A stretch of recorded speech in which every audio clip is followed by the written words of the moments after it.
This is Ship It with Justin Garrison and Autumn Nash, a podcast about everything that happens after Git Push. Ship It is brought to you by Fly.io, the home of changelog.com. Launch your apps close to your users all around the world. Learn how at Fly.io.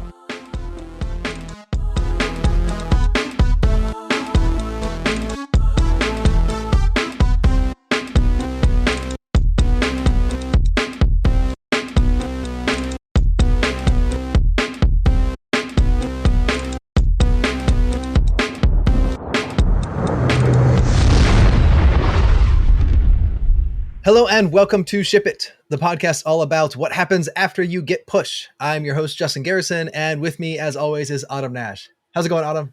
I am obsessed with Nushell now. Nushell is great, and that is the topic of the show today. Nushell spelled N-U, shell. It's an alternative shell. It's a shell environment, and as someone who has one of the best tools I have learned in my career is how to use my shell well.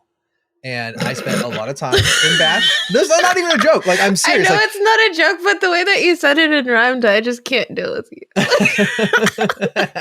It was unintentional poetry, but I learned Bash early on, and I was like, oh, this is fantastic. I learned Bash scripting. I used to teach a course internally at my company for ZSH on how to use ZSH well. I actually taught it at a conference. I think it was Lisa or whatever. I have it's called Mastering ZSH. You can go find it on my GitHub. It's old now, but it was all like unique things that ZSH could do when people were all on Bash. I'm like, no, this is cool. You could do other things. And then I discovered Nushell probably last year or the year before. And I kept wanting to use it, but there was enough gaps that I'm like, I don't have a use case. And so we go into it in the interview. How do you need a use case for a shell? Just do something in it. It's a programming language, right? Like Devyn and Jakub both say, like, it's a programming language that has really good interface for being a shell. They were so nice. It was fun talking to them. If you don't listen to them and think like the community is nice and like that's what I'm saying. Enjoy, right? Like you could just tell like the vibes of the project isn't too serious. It's not like, oh, we're doing this, like we're building a shell and it's really cool. It's definitely good vibes, which is weird to say that with a shell or any kind of tech community because there's usually like some tech bros that are like old and salty, but they are the opposite of that. Like I love me a good welcoming open source community. Like if there's two different projects and one's got a better community and better documentation, like hands down, because for one, people make it better. More people are going to contribute to it and use it and help you use it. And then you have more people to write documentation or to help you get through something, hands down, because there's so many, like in programming, it's all building blocks, right? There's compute power, there's programming languages, there's so many things that do the same thing. So finding like good error messages, good people, good documentation makes a huge difference. Yeah. And I mean, the amount of times in my past, which again is going to date me, spent in IRC trying to learn how things in like how I could do. It makes me so happy every time we talk about how much of an old man it's your Dreamcast add-on. I know my Dreamcast. Oh, man, I'm gonna throw shade at you. Like, Autumn asked what I'm wearing a Dreamcast hat, and she asked what it was from, and I was like, if you don't know the Dreamcast, I think we need to not be friends. Like this is. You're gonna not be my friend.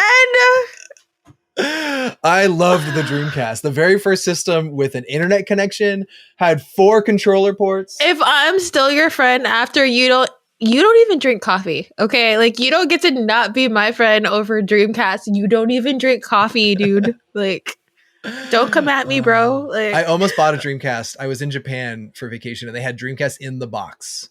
Like, it was like brand new in the box. I was like, I remember that. The VMU. I don't know if I'm proud of you for not buying it or if I'm really disappointed that you didn't buy it. I had too much stuff already. And all I want to do with most of my old technology is to take it apart and like build new things out of it. So it probably would be a bad idea for me. I really want an old iMac laptop, like the colored ones, like in a box. But then I'm like, what the hell am I going to do with it? But it's so pretty and I love them so much. Oh, okay. So I have not a friend, but someone I know on TikTok that repurposes the old iBooks, the colored iBooks, into iPad cases. And you could go buy them from him. And I don't know if that would make me really happy because they're pretty, but it would kind of make me sad that they gutted it. Like if I would need to know it came from a good home and like it was broken beyond repair, because like if it just got gutted to be my iPad case, like I'm talking about it like we've got like rescue dogs in their computers. I know, but like I would be so sad. Like I'd be like, we murdered an iMac from my iPad case. I'd feel so bad. but send it to me. I'm going to be like, you got any that were just broken beyond repair that happened to be pink or teal? Skip Retro, that's his store. Skip Retro. He does a bunch of other stuff, but he mainly started with the iPad, the iBook cases. And yeah, no, he talks like he goes into detail on his TikTok of like he finds them on eBay, they not being used. Sometimes he'll repair them, but usually it's just he just needs a shell. A lot of times they were systems, and you can give those system like the internals, like there's retro Reddit clubs that like you can give that stuff to, but he has other things. He 3D prints one for your phone, so you have a little iBook phone case. It even has stickers for regular Macs. It's so yeah, go. I don't make commission. I just been following. You're not helping my problems, okay? They're not You're cheap, always like FYI, because like he needs like $200-300 just to get an iBook shell, and then he's gonna put a wireless keyboard case into it. He puts like the magnets and all the other stuff, so it's not a cheap thing. Like it's not like I'm gonna go buy a $30 iPad case. That sounds so cool, but also I just like it sounds very expensive. But if you roll into a meeting with a tangerine iBook with your iPad inside, it's got to be pink. Have you seen my hair? Like they never made a pink iBook. Okay, I thought they did. They didn't. A lot of people thought they did. I had a teal. I think he says like the green is the most rare. Because they only made it for like 1 year or something like that. Like he goes deep into it because he's definitely has a lot of nostalgia, more so than I do. Are you trying to say he's older than you? And we're probably the same. He's probably younger than me. Poor Justin. But he has all the cool 90s stuff. At least you're still fun, even if you are an old man. Wow, that was such a like. Well, it could be worse. You could be just a terrible, not fun person. So anyway, Devyn and Jacob, thank you for joining us. We'll jump into the interview and we'll talk to you all after.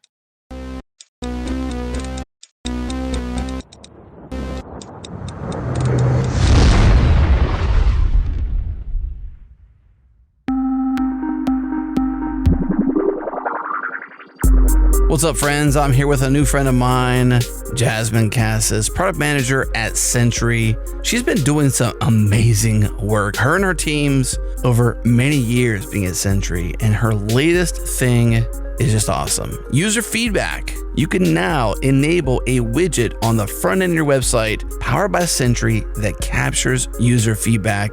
Jasmine, tell me about this feature. Well, I'm Jasmine. I am a product manager at Sentry, and I'm approaching my 3-year anniversary. So I've spent a lot of time here. I work on various different customer-facing products.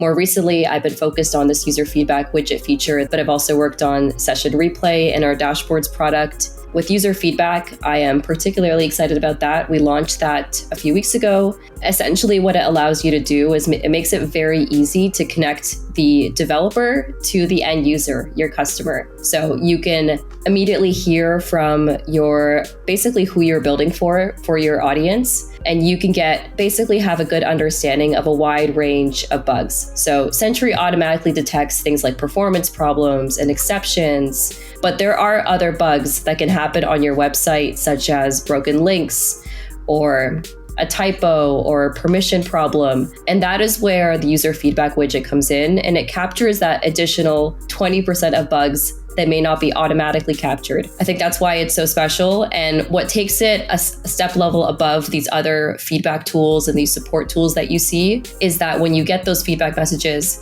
they're connected to Sentry's rich debugging context and telemetry. Because often, I've seen it myself, I read a lot of user feedback. Messages are cryptic. They're not descriptive enough to really understand the problem the user is facing.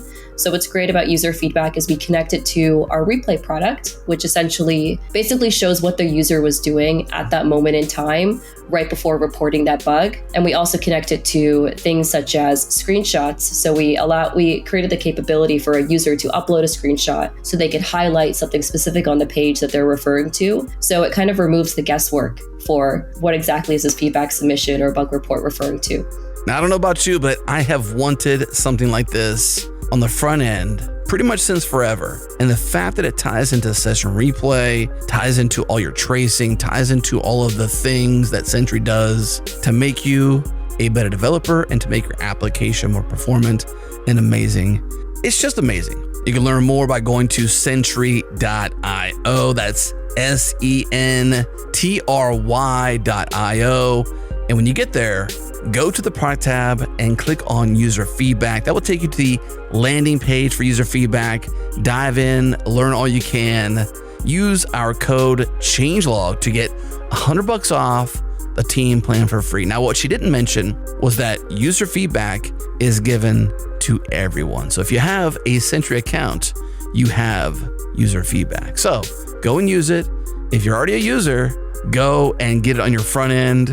And if you're not a user, well then, hey, use the code changelog, get $100 off the team plan for 3-ish months, almost 4 months. Once again, Sentry.io.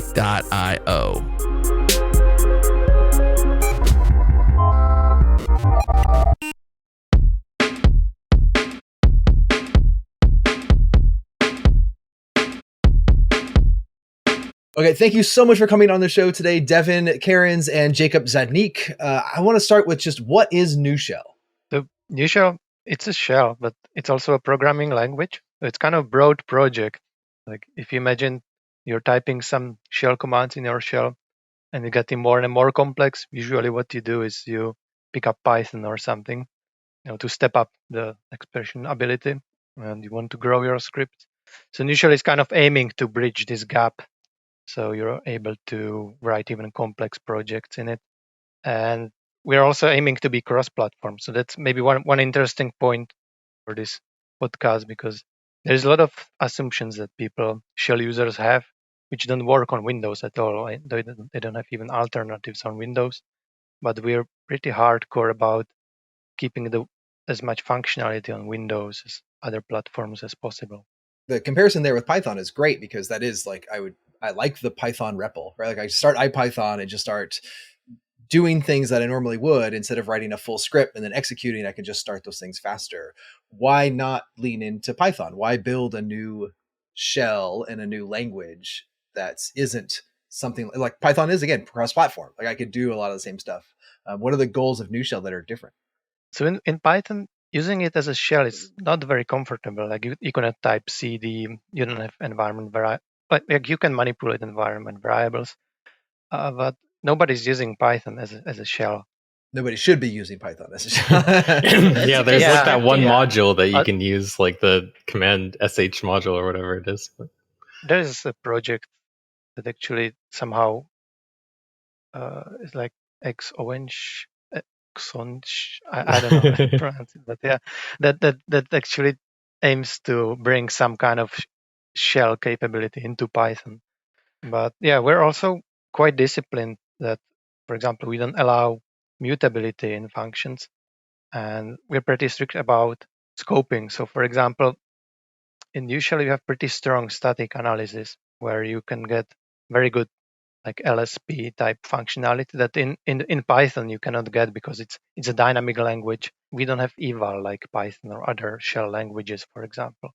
So you cannot kind of modify the engine state while evaluating random strings.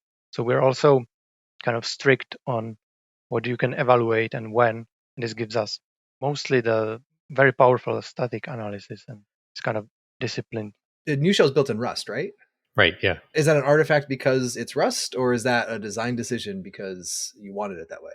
No, Rust is a mixed and sort of imperative functional kind of language, right? So you've got the ability to do sort of anything. It's even, Rust can even do like low level stuff where you can write code that's almost like C. So that's not really like a design decision that's specific to Rust. I think maybe some of it is a little bit influenced by, but there's also like a lot of other influences in Nushell, like Haskell and Ruby. And, myself, I'm quite new to the project, but I'm just was so excited by it that I just started plugging stuff in. But I think like it's part of the goal of it is just so that you can write scripts in like a programming language that is, we say like in the guide, like think of new like a compiled language. It's not really, it's an interpreted language, but we have type checking and we have some things that sort of make it predictable so that when you run a script, you can be sure that it's going to fail quickly rather than like, some number of lines down after it's evaled a whole bunch of stuff. Like, and we give you some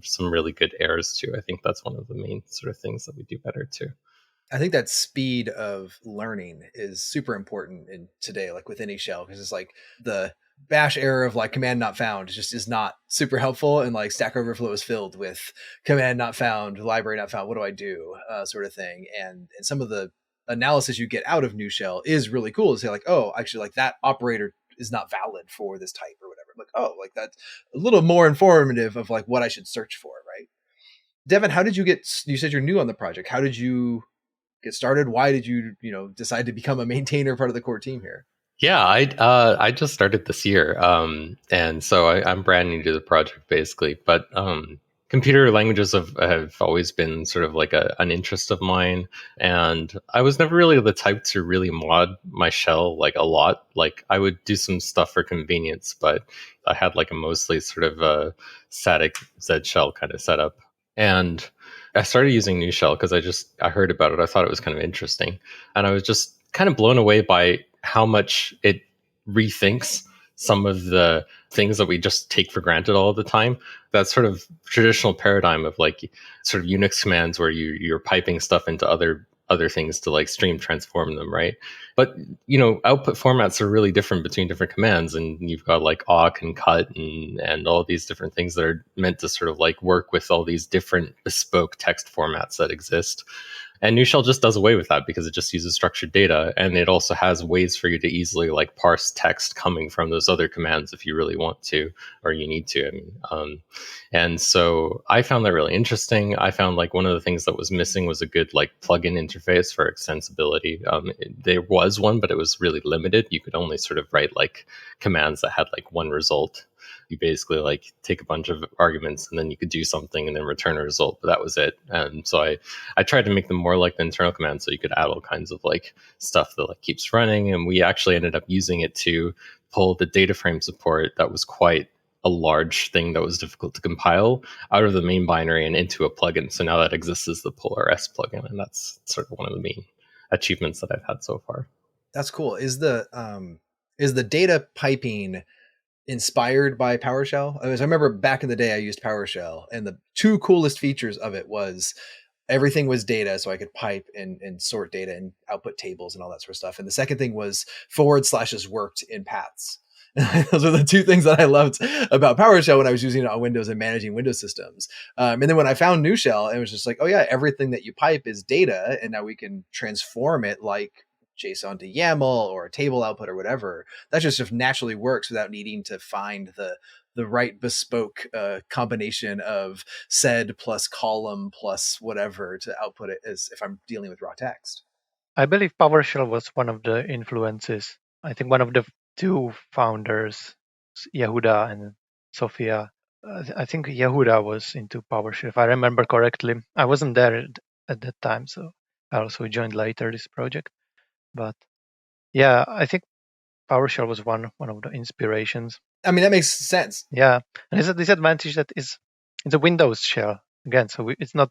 I'm not sure if you can even compile it on Linux or use it on Linux. It does work on Linux. They announced that like it was like 10 years ago or so. They have a Linux build of it, but like the worst part about PowerShell was their strict adherence to their naming scheme for every command, where it's a verb, noun, sort of scheme. So everything was like longer words, and the more you wanted to do, the more words you typed. And there were some aliases like CD and LS, and those things worked. But once you want to do like I think there was a curl alias, which caused a lot of problems because if you had curl installed and you used PowerShell, it acted differently. And there was a big bug report back in the day for those sorts of things. But yeah, like the data processing was the really, really cool part of it. Do you guys have like day jobs, or do you just are you guys just maintainers for this project? So for myself, I work on City Builder, which is like a platform for figuring out the highest and best use of parcels in a city. So we're, whether you want to like develop some kind of new like apartment or something like that, we can figure out by just sort of like simulating all of the potential uses based on the zoning in a city. And then you can search through everything that we've kind of generated and find your ideal site. Like SimCity IRL? Yeah, kind of like that, yeah. That's awesome. Jacob, how did you start with the project? And do you do something similar in your day job, or is this a full-time? No. So in my day job, I'm a PhD researcher in computing science here in Finland. And I was using Shell for like Bash, for work, writing scripts and so on. So it's the same story as I ended up programming Rust. Like I was also programming a lot of C, and then I was, oh man, there are a lot of like weird things about it. Is there something better? So I found Rust, and then I was programming Bash in my day job, and I was looking around if there's something better. I don't really enjoy writing Bash scripts, and the syntax, I never remember how to write if conditions, so I always have to look it up. All those Bash quirks that were eventually growing up on me. So yeah, I found Nushell, started contributing. I think the path commands were one of my first contributions, and eventually joined the core team. Yeah. Oh, that's cool. I found it a while ago, but never had a really use case for it. And beginning of this year, I had to transform like some dates, and I was like a CSV file with some dates. And one of the things I really loved is like, okay, I'm gonna try it in Bash with awk first, because that seemed like a natural way to do it. But like awk doesn't know about date time like format. Like it's not a thing, like it's just strings. And I'm like, oh, how do I modify the string? And I never got it to work. So I was like, let me do it with Python. And my Python script ended up being, like 15 lines or so. And I'm like, that's not bad. I'm like, let me try it in new. Like, let me just see if I can do it in Nushell. And in the community, the Discord community, it was so helpful just because I was like, hey, here's the thing I'm doing. I have this data. I want it to go here. And I think it was like maybe an hour later, someone replied back like, oh, here's the like 3 commands you need to string together. I was like, oh, but I was like, okay, cool. Like, what about this last piece? Like, I want to transform the date. Like, oh yeah, we know about date time. Like we know date time is a data structure that exists inside a Nushell, and you can just change that format. And I was like, really? And so I ended up with a one-liner in Nushell, and I was like, this is cool. Like, this transformed the way that I wanted to interact with things. And I'm one of the weirdos that like writing Bash scripts. I always remember the Bash syntax, but I always know when You're to not an write a Bash. alien. I know. My rules every time for writing Bash scripts, I was like, I move off of Bash scripts if it's more than 100 lines, more than 2 variable arguments that I'm sending to the script, or I need to do anything with like an array, right? Like a hash or whatever. Like as soon as you try to do like an associative array in Bash, like you're in for pain. And so I'm like, go off something else. I think the fact that you said it has better errors and the fact that it's a good community willing to help, those 2 things can make your product more successful just in general. Absolutely. Also, I feel like people are not great stewards of Bash sometimes. It's evolved a lot and has a lot of warts that are very difficult. It's not the language. I just think that people that have been doing it for so long forget what it's like to be new in Bash. Because for sure. So it's like, I think it's harder.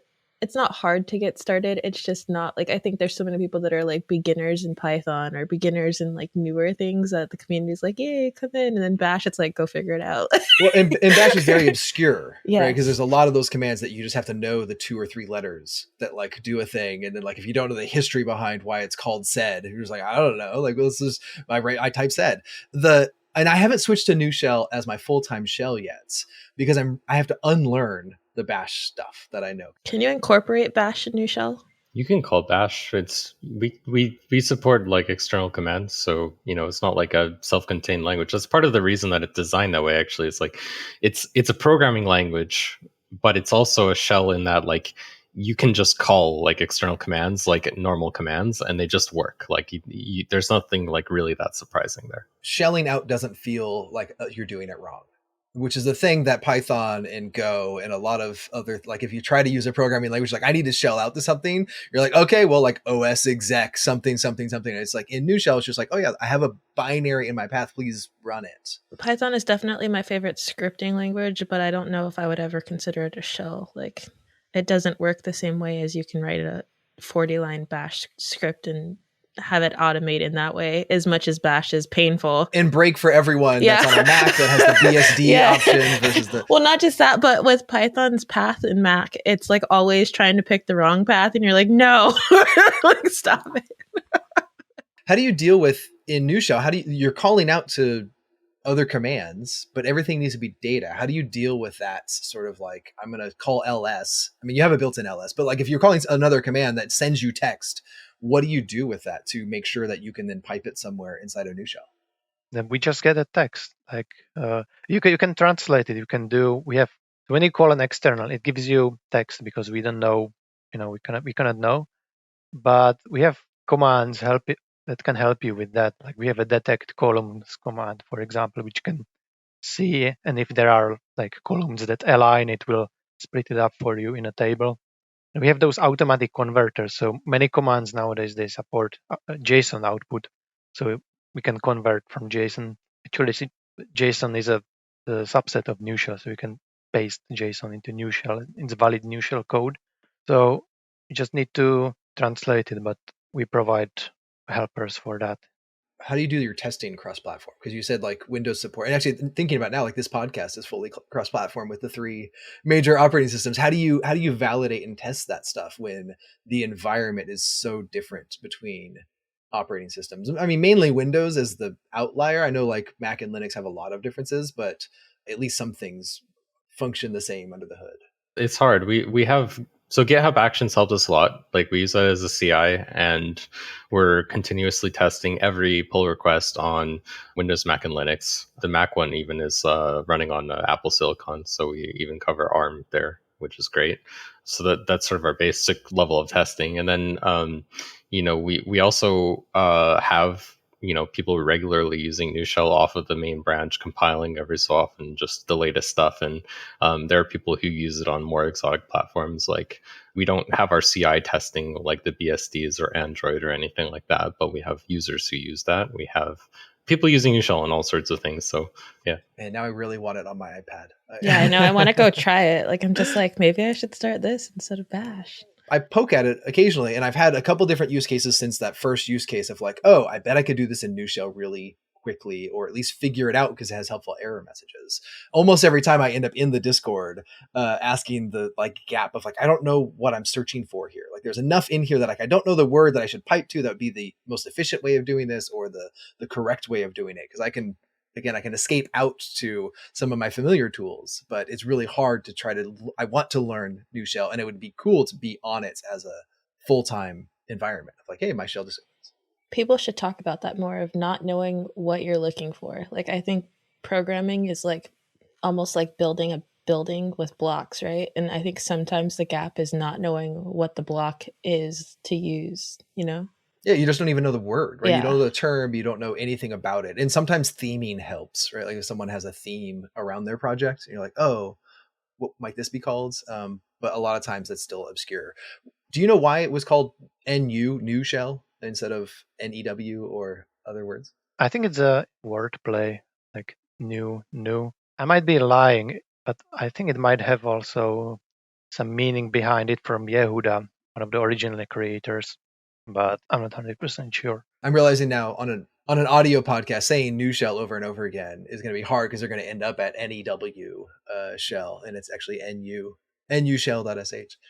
Being that like a shell is so close to the operating system, like how did you guys get started making those contributions? Because it's a very different thing than application programming or data science. Like really playing with the interaction of the operating system is different. So like, how did you guys get into that? I think I just ended up fixing bugs and going into the path. So it's like, for me, it was that I discovered something that I didn't like, so I started fixing it, and then during that process started learning about it. So I ended up learning too much about paths. You went down the rabbit hole. Yeah.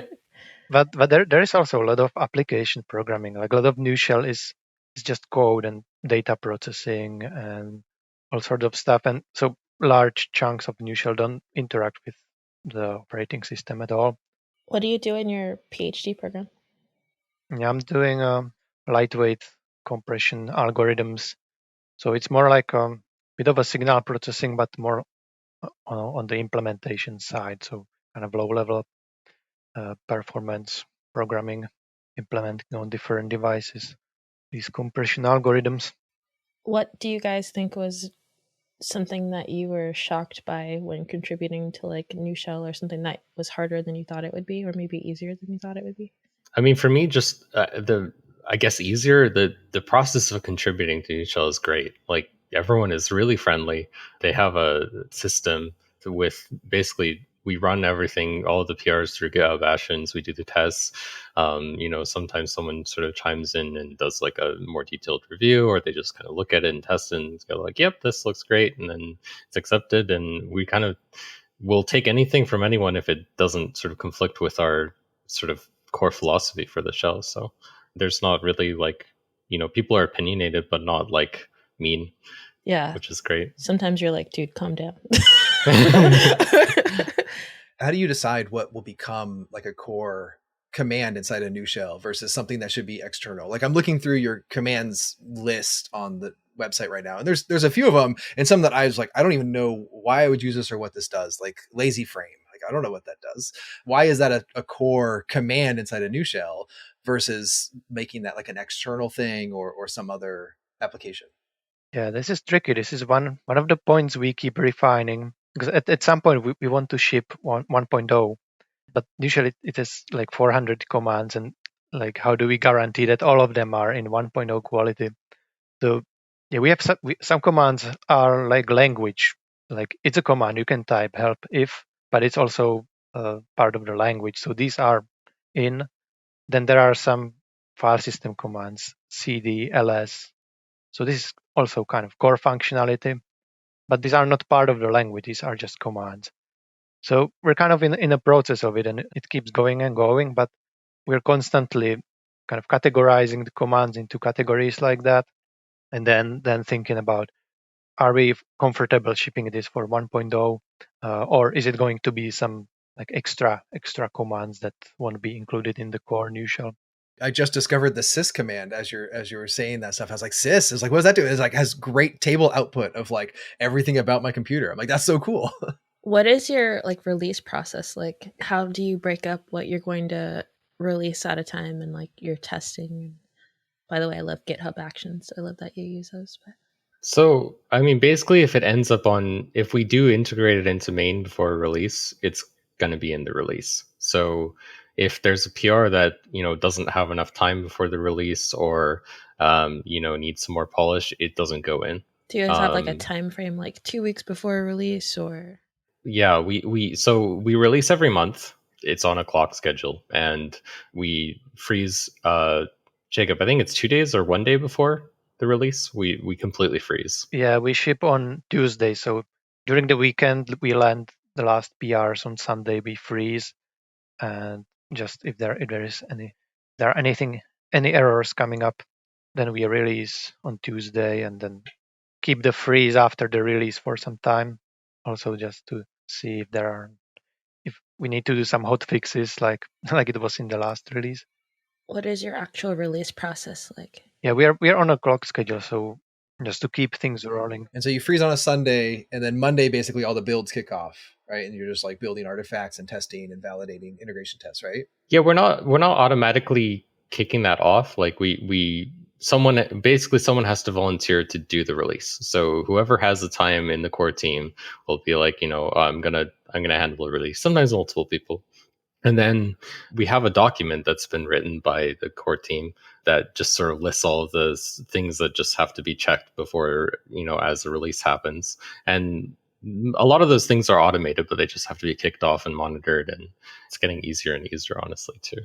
Do you have a opt-in? Like I know in the Kubernetes community, we have a release process, and you can ask to be part of a release team, and you can shadow someone. You're like, oh, I want to learn how this part of the release works, and so people can go in and shadow different aspects of the project and say like, hey, I just want to like learn how this works and give me some responsibility. Like I'll do a couple things. I'm not just going to take more of your time, hopefully, but it's a really cool way to getting people involved in open source, especially involved in a project where it's like, hey, even if you're not contributing code today, you can look at the checklist and then also improve the checklist for next time, right? Like that was always a big thing on those release processes. Like, hey, what gaps were there? Let's do a retro, figure out what things did we miss? What things we want to add? What things are automated we don't need to worry about anymore? And make sure that the checklist is up to date.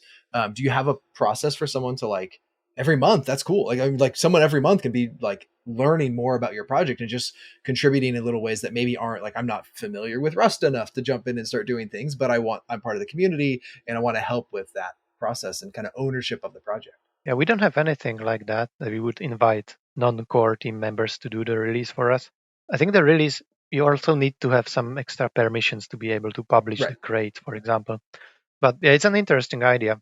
And there's still definitely levels of like, if you have commit access versus, you're shadowing, but the shadow process is something that's always really interesting. And we, even in like Kubernetes, we have like a docs team and a marketing team, like as part of release. So it's like, hey, you're going to write the blog post right? That says, hey, this is the new features, this is how this works, and show some examples, whatnot. So people can be involved without needing to be like, I write code and here's how I get involved. Yeah, I think, I mean, as I see it, like we're still kind of a medium-sized open source project, so we're kind of growing. We're getting, sort of more formal processes for certain things. But like, for example, when I joined the core team, I had the time to sort of start doing releases, so I volunteered to do that. And the first time I didn't do it, I just watched Fan do it.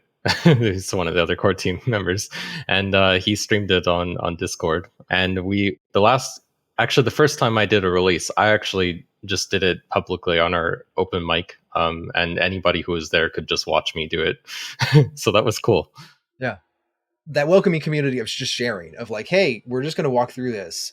No pressure to come, no pressure to ask anything. But if you want to see how we're doing it, I mean, I think like Twitch has a lot of live developers, right? That are like doing this stuff that's like, oh, I don't know what I'm doing, but we're going to figure it out for the next couple hours. If you want to come watch me struggle, like, you're welcome to. And I think that's really neat.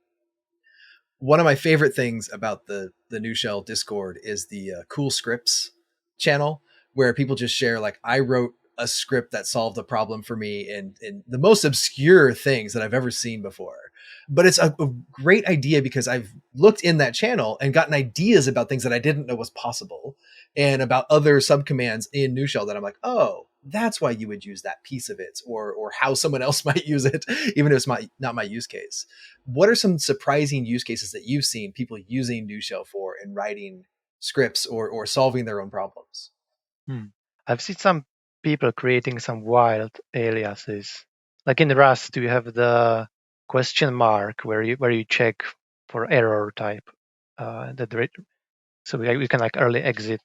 So I think someone was inspired by that and created, like, it checks for null, and if it gets null, it does something. I don't remember exactly, but someone was creating kind of like new syntax using aliases for Nushell.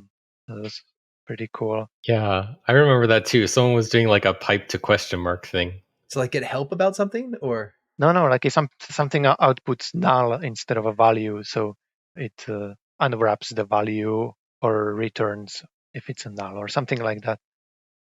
I remember someone was doing they aliased the ampersand that you use in Bash for background process, and we're trying to hack putting processes in background using this ampersand sign, but we don't have background processes in Nushell, so I don't know how they did it or how successful was it, but there's no background process management. So like if I hit like Control Z to suspend a process, like it doesn't, obviously in Nushell doesn't do anything. There's no handling for that. No, it's kind of a planned feature. We want to solve it somehow, but we want to solve it such that it works on Windows as well. Oof. That's the someone was looking into it and got kind of burned out from the Windows side. One of the things that makes us a little unique is I think most shells, like because they're either, PowerShell is targeting Windows like very directly. And then you've got like, I mean, obviously it's on other platforms too, but I think its primary platform is Windows. And then on the other side, you've got like Bash and the shell and Fish, and they're all targeting like Unixes, and they can all make certain expectations of the operating system. For us, because we're on all three, we kind of have to go for like whatever the intersection of all of them is. And we try to only do things that we can do on all systems, because we don't want a script to like only work on Unix. That's not the point of the shell. So that's valuable to users, but could hold back the project, right? Because it's like, oh, I have to wait for this kernel feature to be available in Windows before something like background processor, whatever it is. But also, it's great to be able to start fresh and say like, hey, I don't have any of that. This is not a POSIX shell. We're not POSIX compliance. We're not going to make sure that everything is compatible with all the things you've done in the past. This is a new thing. But on the other hand, someone might come up with like a really clever hack that gets something working on Windows that Windows users have never really had before. So that can be really cool. It's amazing what users will do when you give them something that you'd never expect, and then all of a sudden they glue two things together and you're like, that's really cool. I don't know if I want to maintain it, but it's awesome. Right. And the answer isn't always WSL, right? Like, don't use the Windows subsystem for Linux on Windows. Like, it's a great system, but sometimes they just need the native Windows stuff too. Do you know like a spread of like how many users are on different platforms? Is that something that like you keep track of? Or are there any like sort of reporting back to like say like, hey, there's 10% on Windows and 50% on Mac, or is that even like a thing that is common for you to know about? We had a survey, and we had this question there, and we had a pie with the ratio of Windows, Mac, Linux users, but I don't remember at all. I would need to look it up and send you the link or something, because I don't know, Devyn, if you remember or No, I don't remember what came out of that, but I do know that we have a lot of Windows users. I mean, there's always people like talking, and I see like people pasting stuff that's clearly from Windows, so it's a popular option. I mean, there aren't that many options on Windows, right? You got PowerShell, Yeah. and you've got us, and I don't know, not that many other things. Yeah. I was trying to think, is there any hack way to like use Bash on Windows? I don't think so, right? You have to Sure, use- you can. I mean, you've got like Cygwin, you've got like the like Git Bash thing. You've got ones that people really use though. I feel like people just use. There's plenty. Don't downplay Segwin. That's that was a big one. But like a lot of people move to WSL, as far as I know. That it's like the Windows subsystem for Linux is just like a Linux environment. It's kind of an escape hatch, but like not. It's kind of integrated. Like you can launch GUI applications now, but they're all. It's like you're isolated in this Linux thing that kind of interacts with the Windows stuff. But like your files are mounted, but beyond that, you don't get to like call the registry or system commands, as far as I know, from the WSL environment. Right. And especially like WSL1 was like sort of this add-on in the Windows kernel that was, meant to like support Linux applications as sort of like an emulation layer of the API, sort of like how Wine works on Linux and sort of how like FreeBSD has like Linux like binary support. It's like the same kind of idea, but like more exotic because Windows is so different. But then WSL2 is actually just like they gave up on that and they just did like this virtualization layer that basically just runs a Linux kernel. So yeah, it's just Hyper-V. Which is weird because I feel like Microsoft has put more of an investment into Linux lately, but yeah, I mean, I think that was part of it. Like they wanted it to be like more compatible than they felt like they could make it. So they just decided to make a really good virtualization layer that feels like you're just using it on Windows. Yeah, integrating the virtualization bits more into Windows rather than integrating the kernel or kernel syscalls directly into the Windows kernel. I think we all do that where you're like, this is going to be so cool. It's going to be great. And then you get halfway through and you're like, oh, this is horrible. Yeah, I'm guessing they probably had like a moment like that. But Nushell supports Windows natively, so you don't have to use WSL. You actually can just use Nushell on Windows, and it's your paths don't.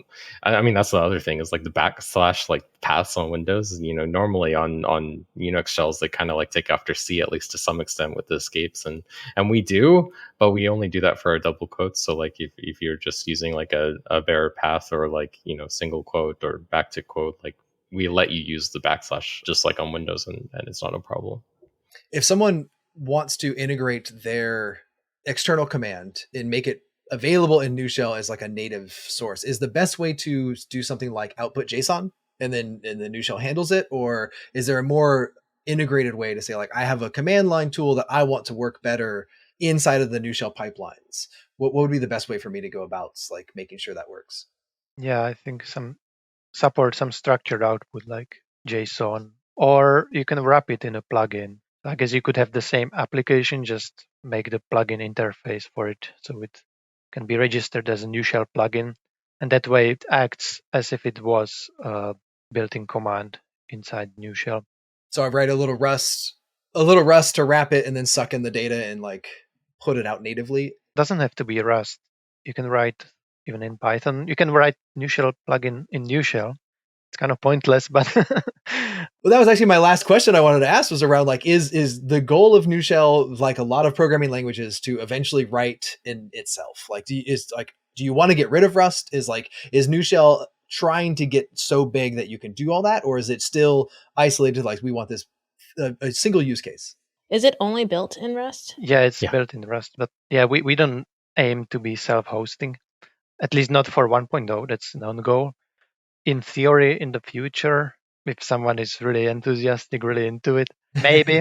But yeah, there's a question, like it's a ton of work, and you would have to have a code generator and so like all these layers sorted out. So the question is, how much value would it add to Nushell itself. I love that you asked that and you said how much value, because some people are just like, I made this, so I want to like write in this. And I'm like, but why? Like, at least you're asking the right questions. Well, the thing is, like, it's a shell, right? So we're trying to stick to sort of an interpreted language and maybe like making a better and faster and more complete and, more consistent interpreter.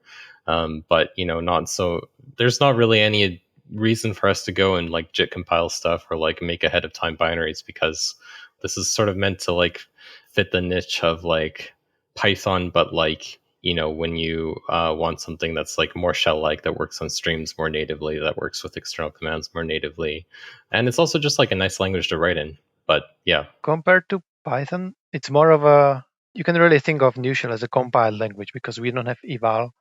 So a lot of the features you need to think a bit as if it was a compiled programming language. So that part makes it easier to theoretically be able to compile it into native code, for example. It's not the goal of the project, but it's more imaginable than in the case of Python, for example. For sure. But if PowerShell and Python had a baby that was written in Rust, it'd basically be Nushell. Yeah, it was like, is it like Bash and Python having a baby? But yeah, no, it's definitely more PowerShell. Yeah, and Python. Yeah. I love the structure. I love the ability to kind of discover things with it. My goal this year was to learn more of it so that I could switch to it full time and not feel like I'm just always learning something new every day. But it's just slowly finding use cases and doing it myself. Yeah, my favorite tool actually within Nushell is you don't have to like go and Google stuff often. You just do help-f and then whatever your search query is, and you can like find a command probably that fits what you need. Again, I just learned something new. I didn't know I could add help.f search. So I do a JSON. I just did help.f JSON, and I get the from JSON and to JSON, and it shows me all of the parameters for both those commands and that they're built-ins. That's awesome. Yeah. That's a good tip right there. Yeah, you'll see each command has the search terms, so like related keywords that are searched by the help.f. So even if it's not the command name directly, if it's a related term, it will show up. It'll have some metadata about it to find it. Yeah. Awesome. Well, thank you so much, Devyn and Jakub, for coming on the show and talking to us all about Nushell. I encourage anyone else that's interested in data structured shell outputs and maybe looking for a different shell, join the Discord, interact with people. Again, check out the Cool Scripts channel, because it just has a cool bunch of ideas that are constantly flowing through there, seeing how people are using it and figuring out what problems they're solving. And then I've often stolen some of those things and said, oh, I could use something like that in my own repertoire of shell commands. So I know, I want to go join the Discord now. This is exciting. It's fun. It's a great place. And again, anytime I've had questions, I've dropped a question in there just like, hey, like I can't figure out this piece. And people have been very receptive and open and not just go read the docs. And it was like, I do read the docs first. I try.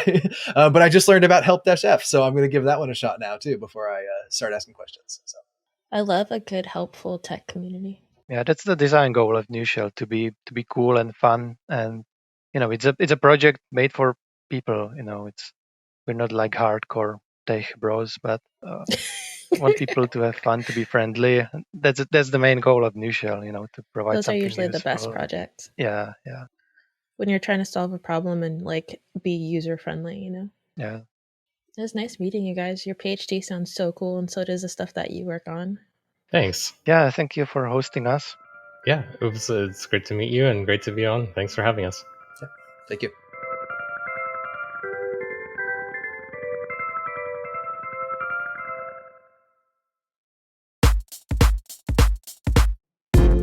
Well, friends, I have something special for you because I made a new friend, Tamar Ben Sharkar, Senior Engineering Manager over at Retool. Okay, so our sponsor for this episode is Neon. And as you know, we use Neon, but we don't use Neon like Retool uses Neon. Retool needed to stand up a service called RetoolDB. Tamar can explain it better in this conversation, but RetoolDB is powered by Neon. Okay, they have a service called Fleets.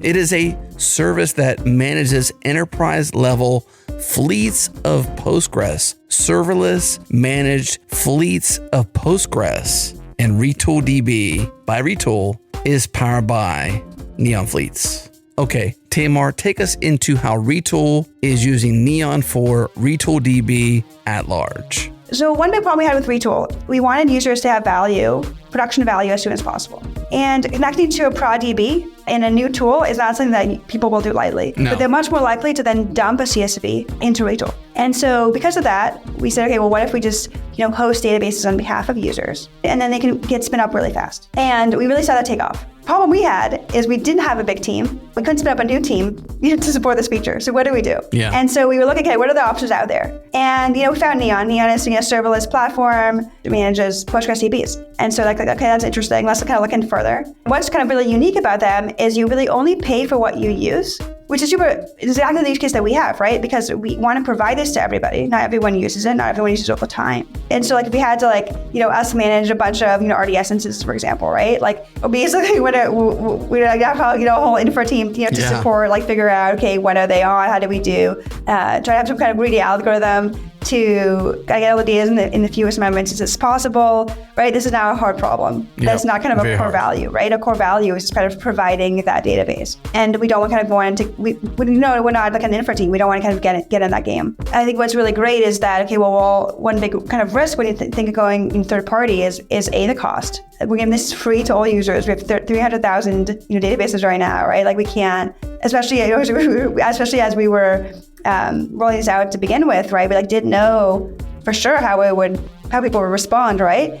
And we can't all of a sudden have a couple $1 million at the bank for this without kind of seeing kind of the activation that it has on our users. So it's kind of obvious, but what was the appeal of Neon? What was really appealing to Neon, it spins out to zero. And so because of that, right, it really kind of reduces the cost. And so really, it's really exactly only what we spend. And there's really actually not a way to actually spend less money, even if we're hosting it ourselves. So you're removing all the people cost, right? Because let's say we use something like RDS, we have to figure out ourselves, right? Basically what Neon is doing, right? How to bucket all the instances together, how to bucket the usages to have as few instances as possible, right? To scale up and down depending on what's going on. And now we sort of don't have to worry about any of that part, but still get kind of the cost benefit. And so really kind of was out, it's a win-win. Okay, win-win. Always a good thing. I like win-win-wins, but okay, fine. Win-win. If it were not for Neon and their offering of fleets of Postgres and how they're essentially your serverless Postgres platform, where would Retool be at with RetoolDB without Neon? Well, we would have to have at least a fully staffed team, on call burden would be a challenge. I think we have to spend a lot of time on, making it sustainable. And that's, a whole, other sets of concerns that we don't have to think about. First of all, it's a team of engineers, right, which is not free. So everyone's salaries, right? So let's say probably a team, 8 to 10 people, easily only focus on this. And then it's saying, okay, well, does the revenue of RetoolDB offset the cost, even of just the engineers? So, that's step one. But I think even before then, right, you'd have to set up this team before you even had the product. Databases and, having them the way that Neon has them, right, suspend to zero, having, warm spares that they're, ready instantaneously when you log on to Retool, those things aren't free. And even if we tried to do an MVP, right? There's the kind of basic functionality that needs to exist that we all have to start from scratch. And that would be a huge commitment to this. And I think we would have it would come out a year later because we'd have to do a lot more validation to know that it would have been worth it right before we started. Here, we were able to quickly try it out, see that it was effective, and then grow it from there because the cost was very low. And that really gave us a lot of flexibility of also testing out different features and different flavors of it. Okay, so RetoolDB is fully powered by, backed by, managed by Neon. Neon Fleets, neon.tech/enterprise. Learn more. We love Neon here at Changelog. We use Neon for our Postgres database. We enjoy every single feature that Tamar mentioned for RetoolDB, but we use it at a small scale, a single database for our application. They use it at scale. One single engineer propped it up, manages it. That's insane. They would have never been able to do this without Neon. RetoolDB would have cost more and may not exist without Neon. Okay, go to neon.tech, learn more, or neon.tech/enterprise.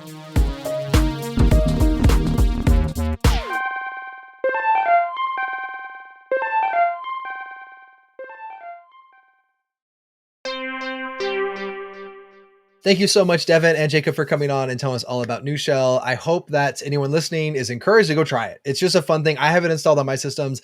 I don't use it as my default yet, but I still poke at it every once in a while. And even during this interview, I learned 2 new things: the help outputs, and I also learned that plugins didn't have to be written in Rust. I did not know that. So now I have a new ideas of writing plugins that wrap some of my own commands and make them native Nushell commands. It's cool to see something like awesome built in Rust, because I think Rust is going to be a language that a lot of really neat things are built in. So yeah, it's taken over the world, especially at the lower levels of systems. I don't think like you can rewrite everything in Rust. People get a little overexcited, but I think Rust is one of the like genuinely like going to change things for the better type of deals. That's not just overly hyped, you know? I mean, the government wants you to write it in Rust. So in the US government, at least, right? They had a whole announcement of like, this is safer code. You should use this. And I love that like they're trying really hard to start the open source community the right way, you know, and partnering with other open source communities to kind of learn from them. Like, I'm very hopeful for Rust. It's not one of those things that's just like a bunch of hype, you know? Like, I think Rust is going to do a lot of good things. Maybe let's not write everything in it, but like, but I think it's going to really make things more efficient and safer. So it's really cool to see like it grow, you know, and real projects be built in them, and, you know. For today's outro, Autumn and I are going to play a game. I'm so excited. We like playing games. They're fun. And so what we're doing is, I don't know what I'm calling this one. We're gonna call it What the Distro. What the Distro is so good. Let's do that. What the Distro. You can't see me, but I'm bouncing around in sheer excitement. Like, if you've ever been to distrowatch.com, again, this is an old person thing, but you used to go to DistroWatch and you would learn about new Linux distros, and you could find whichever one was the leading distro at the time. And this is a very loose term for leading based on... Is it the same thing as when they say leading like programming language? Because those are so skewed sometimes and just like nobody uses. It's somewhat a popularity contest. It's somewhat whoever wants to go vote for things. Because even if I look at DistroWatch right now, they have a ranking list. MX Linux is the top distro, which I have never even heard of. MX Linux. It's based on Debian. I don't know. It's a Linux distro that origin from Greece. Okay. And it goes on ARM. I don't know. It does some stuff, but why is that one more popular than Mint, Linux Mint, which is the second one on the list right now, or Endeavor OS? Heard of that one, never used it. This is just a random popularity sort of thing. It's okay. You can vote for things, and they have a list, a top 100 list of Linux distros for all of the nerds that really care.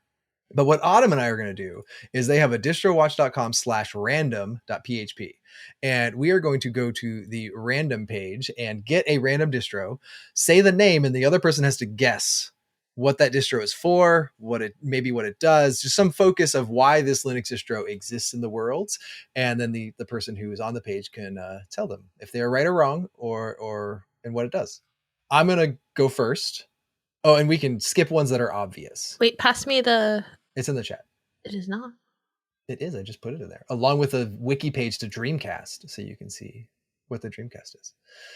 So we can skip obvious distros, because I just went to random and I ended up on Debian EDU. I was right. It's kind of obvious. Sonic was on Dreamcast. Well, Sega owned Sonic as a character. But it was. So I have seen a Dreamcast. So, I played Sonic on it. So for the distro, I'm going to skip Debian EDU because that's an obvious. It's a Debian operating system meant for EDU or school environments. So let's make another one. Rhino Linux. All right, there we go. What is Rhino Linux? They have a cool logo. Autumn, you got to guess. What is Rhino Linux for? I don't know. For like a zoo? I don't know. What Rhino? Like, what is Rhino? Like, I don't know. I'm still trying to get this thing to work.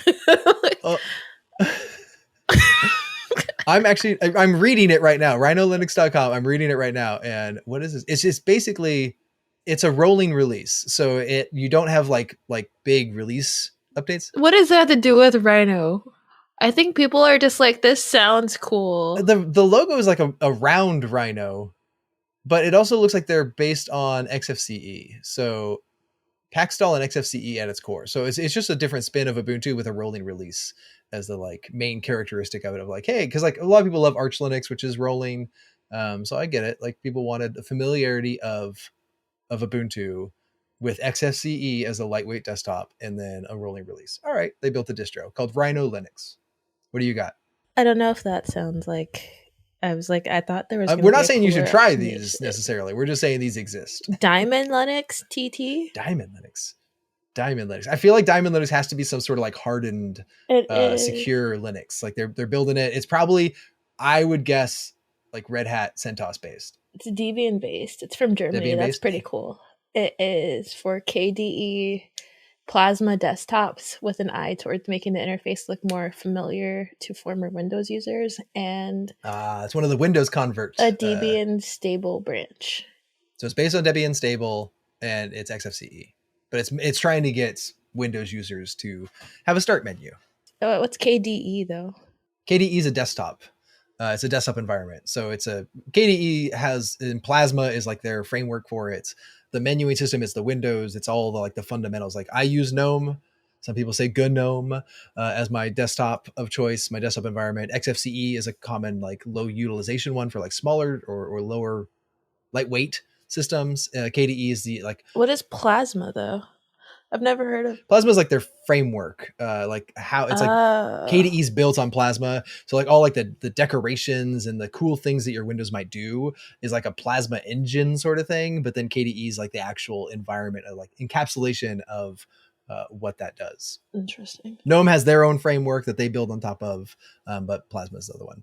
I got another distro called Pardus, Pardus.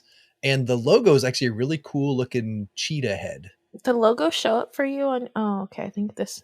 All the logos I've got are like boring, so you can't even tell their logo. Cheetah head. Is it fast? Is it speed based? What distro do you think it's based on?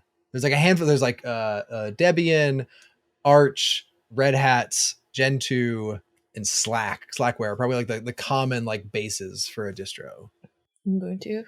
This one, it says it started as a Gentoo based project, but Pardus is a distro jointly developed by the Scientific and Technology Research Council of Turkey. Ooh, that's and cool. National Academic Network and Information Center. There's a lot of small distros I did not know exist. This one, it looks like it's XFCE based. Yeah, I have GNOME and XFCE desktops, but it focuses on the corporate version of Pardus. So they like a corporate version of like it's probably for like scientists or something. But it looks like it's Turkey specific. That's kind of cool. That is very cool. Yeah, if you go to the website, it's not in English, so I don't know anything. I just saw one that was from Japan that was really cool, but I didn't think you were going to guess that, so I went to another one because I didn't think you were going to be able to. All right, what other one you got? Wait, now I feel like I should go back because you love stuff from Japan. Okay. I don't even know if I can. Here, I'll just send it to you because I don't think I can pronounce that one. I don't want to mess it up. But this other one is pretty cool. What about 4M Linux? What do you think that one is? 4M? It's for sticky notes. It's like advanced sticky notes. You and your the entire damn desktop dad is sticky jokes. notes. This is it. You can pick your color sticky notes. Like every icon is a sticky note. That's what it is. It's a Linux distro, and all it is sticky notes. Okay, I low key really miss Clippy, and I really miss like sticky notes. Like, why did we get rid of those? I still have sticky notes. I don't know why you got rid of them. No, I mean like Yeah, right here. They're in my drawer. I mean, Look, I mean on the computer. Oh, like well, the software sticky notes were always bad. But they were cute, and I could use pink ones, and like, just like, and you could leave like your significant other like cute ones if they were like nerdy enough. I feel like they were for an era when you had one computing device, because now you have to sync them to your phone. Because like now we have Apple Notes and we have whatever Google calls Keep. But week. also, I don't think anybody uses an iPad as intensely as you. Like, you go hard. You go hard. Okay. Like, hey, I was just on Corey Quinn's podcast, Screaming in the Cloud, and he and I both use iPads as our primary remote devices. I'm both excited to hear that podcast and scared of what y'all are gonna say. So like, they let you and Corey in one room to do a podcast. Several cloud companies are going to let go. Okay, what do you think this one's based on? Oh, wait, what was it again? Forgot I was guessing. 4M Linux. I told you it was sticky notes. Oh, what is it based on? It's definitely based on Debian. That is a Debian base. No, it is not. It's independent. Independent. I You can't just like create a distro. I know. Apparently you Base it on can. Oh, and it's from Poland. Isn't that cool? Ooh. What's the package manager? Because that really tells you. Does it say like, is it RPM or Deb or Pac-Man? Does not, I don't think. They'll say it's like independent, and then they're like, oh no, by the way, we use the The package desktop manager is JWM, but that's not a package manager. Nope, that's desktop. Yeah. Okay, so it is a miniature Linux distribution focused on 4 capabilities: maintenance as a system to rescue live CD, multimedia for playing video, DVDs, and other multimedia files, mini server used for into daemon, and mystery providing several small Linux games. Distribution includes support for booting on what is it? UEFI? Whatever enabled machines. I've never heard of that. UEFI? Mhm. I had a coworker that would call it UFI, and I loved that. Oh, good lord. UFI. Oh my goodness. This is cool though. I've never heard of an independent based. Send me the link on that one. I want to see that one. Okay. I'm going to do one more. Q4OS. I'm looking for a cool one. What do you think it's based on? Raspberry Pi is on here. Q4. Oh, wait, go back. Oh, this is a cool one. Wait, now I have 2 that I want to ask you about because I like accidentally went. Okay, sorry. Q4OX. Focus. I don't know. Tell me what it is so I can ask you this one because I'm excited. I don't know what this one's for. Q4OS. It's based on Debian stable. It's Debian-based distro designed for offer classic style user interface called Trinity and simple accessories. And they serve a stable API for complex third-party applications such as Chrome, VirtualBox, and development tools. I don't know. It's like I don't know what this desktop environment Trinity is. So it's probably like it's a low hardware requirement sort of development platform. Looks like it's Debian based. I feel like we learned a lot. That's pretty cool. Okay. Accessible Coconut. Accessible Coconut. Right? Accessible Coconut. I was so excited when I found it. I was like, is it designed I for like accessibility, this. like for like screen readers? Yes. It's going to be like a Ubuntu base or Debian. It Ubuntu is. base. It is. It's both Ubuntu and Debian. Well, yeah, Ubuntu is based on Debian, so that makes sense. And it's going to have Deb packages. They're going to use classic X because X is better for accessibility. No Wayland. It doesn't which mention also that, means, but I think you're right. Keep going. which probably means I don't know if they're going to be KDE or GNOME based on that. I would assume KDE because I feel like KDE has some better accessibility. It's Mate. Mate. Oh, okay. Yeah. Mate was a Linux Mint fork of GNOME, which is like a GNOME 2. Okay, guess where it's from? Is it from the Bahamas? It's from India. So cool. Okay. Okay. Cool. The project goal is to develop an i-free desktop environment. Some of the features of the distribution. i-free. So like you don't need to accessibility for visually impaired people. And distribution includes screen readers, print reading, 6 key input, accessible audio and video editing solutions, ebook speakers, screen and magnification facilities, and accessible disk management solutions, among various others. That is so cool. That's rad. That is so cool. Like I love when people do like cool things to help other people use technology. But not even that. Like I think of other use cases for this, right? Because like if you don't need a monitor attached, then like where else could you put this Linux distro? Like embedded in earphones. Oh, and I that's a could good use a idea. Linux distro on the go. And Also, my kid likes to use them when he's too lazy to read things. He just uses the accessibility features, and I'm like, stop cheating and read it, damn it. you don't need to consume the information with your eyes. I am all on board. Don't be on his side, okay? He is using my Libby account and all my Audible credits at the same time. He bribed his brother with candy to shake him down for his Audible credits, okay? Okay, Dragonfly BSD. Well, it's definitely a BSD base. It's Dragonfly. I feel like I've heard that before. I don't know, but I thought the logo was so cool, though. So it's based on FreeBSD. Yes, that was a given. Yeah, I don't remember what desktop environment's popular on FreeBSD. I want to say it's like a GNOME 2 thing because they don't do. It's a ton Wayland. of desktops. It's Awesome, Cinnamon, Fluxbox, JWM, KDE, Plasma, Lumnia, Mate, OpenBox. But what is the purpose of this existing? It is an operating system and environment designed to be a local continuation of the FreeBSD 4X OS system. Okay, so it's like a spiritual successor to FreeBSD 4. These operating systems belong in the same class as Linux, and they are Unix ideals and APIs. Dragonfly is a fork path, so to speak, giving DBS base an opportunity to grow in an entirely new direction from the one taken in FreeBSD 5. This is like medieval times when like all the different churches started because people started fighting, and then like when like open source communities start fighting, they're like, deuces, we're gonna go create our own forks, and then like you end up with like 5 forks of the same thing.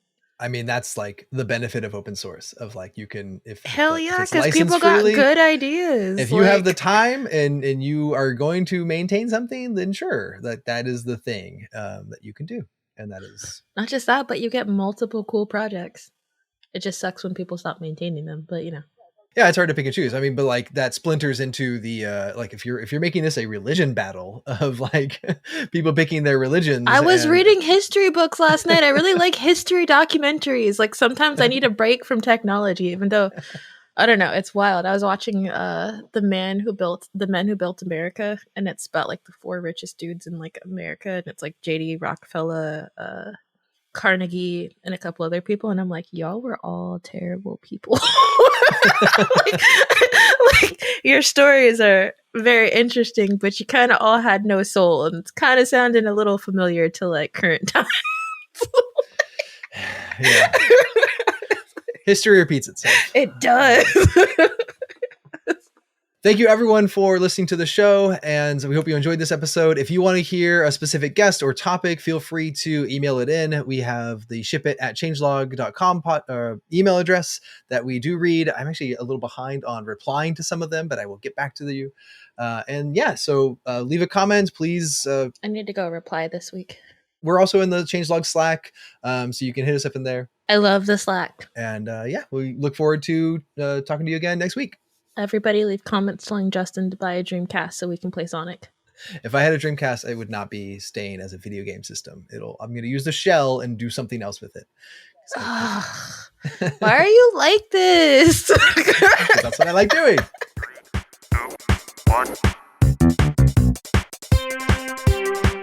Thanks for listening to Ship It with Justin Garrison and Autumn Nash. Subscribe now if you haven't already. Head to shipit.show for all the ways, or just search for Ship It wherever you get your podcasts. You'll find us. Thanks once again to our partners at fly.io, to the mysterious Breakmaster Cylinder for these dope beats, and to Sentry.